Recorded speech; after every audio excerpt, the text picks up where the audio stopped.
안녕하세요. 바누바기 웰니스 클리닉 반재상 원장입니다. 자, 오늘은 비타민C의 효과 중에서 가장 중요한 항산화 기능과 함께 항노화 기능이 있는 비타민C, 그거에 대해서 말씀드리겠습니다.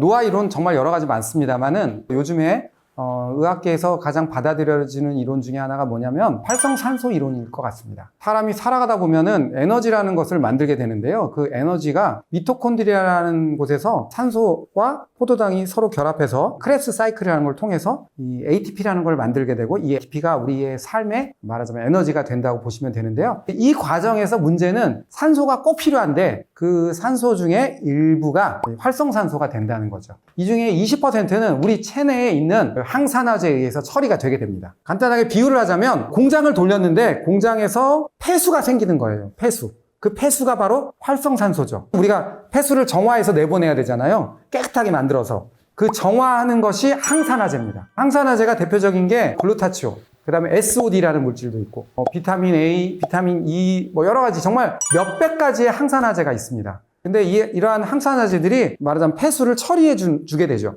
그런데 한 5% 정도가 남아가지고 여러 부분을 공격하게 되죠. DNA도 공격하게 되고, 또 우리의 세포막도 공격하고, 그러면서 우리의 노화가 천천히 진행이 된다고 보시면 됩니다. 이게 바로 현대의 노화 이론이라고 보시면 됩니다. 그런데 젊을 때는 이 노화가 조금 천천히 진행이 됩니다. 근데 안타깝게도 40살이 넘어가면 이 기능이 많이 떨어지게 됩니다. 점점 떨어져서 정말 60세가 되면 정말 떨어지게 되죠. 그러면서 노화는 점점 가속화되게 됩니다. 그렇기 때문에 우리가 항산화제를, 소위 말해서 이 폐수를 중화시키는 물질, 이 물질을 밖에서 보급을 해줘야 된다는 거고요. 여러 가지 물질들이 있는데 문제는 또 항산화제를 너무 많이 복용하게 되면 그 항산화제 자체가 몸 안에 들어가서 항산화 기능을 하고 다시 산화 촉진제로 바뀐다는 겁니다. 그래서 대표적인 게 비타민 A나 비타민 E를 많이 먹었을 때 일부에서는 폐암을 오히려 유발했다, 이런 보고도 있고요. 따라서 또 몸 안에 쌓이는 비타민인 항산화제들은 그렇게 좋지 않습니다.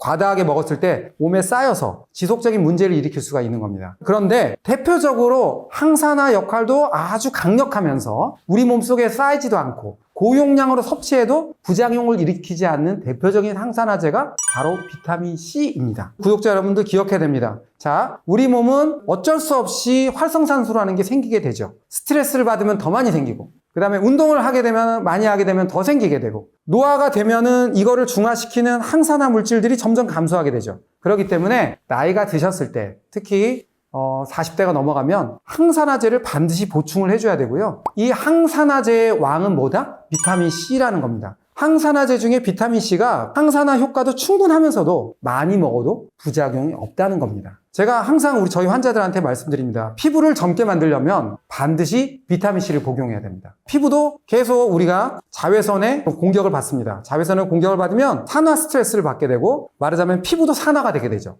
그러면서 콜라겐이 줄어들게 되고요. 그 다음에 피부에 멜라닌 색소가 늘어나게 됩니다. 반드시 비타민C를 먹고, 그 다음 비타민C를 버텨서 발라주어서 위아래로 피부를 보호해야 됩니다. 아주 안전하면서도 강력한 항산화제이기 때문에 그렇습니다. 우리의 몸에 있는 각종 장기들은 더 이상 말할 것도 없다고 저는 봅니다. 따라서 건강한 노화를 원하시는 분들이라면 반드시 비타민C를 복용해서 이러한 활성산소, 몸에서 어쩔 수 없이 생기는 노화 물질들을 잘 처리해주는 게 노화의 과정에서 아주 중요하다는 것을 말씀드리고 싶습니다. 이상 바누바기 웰니스 클리닉 반재상 원장이었습니다. 감사합니다.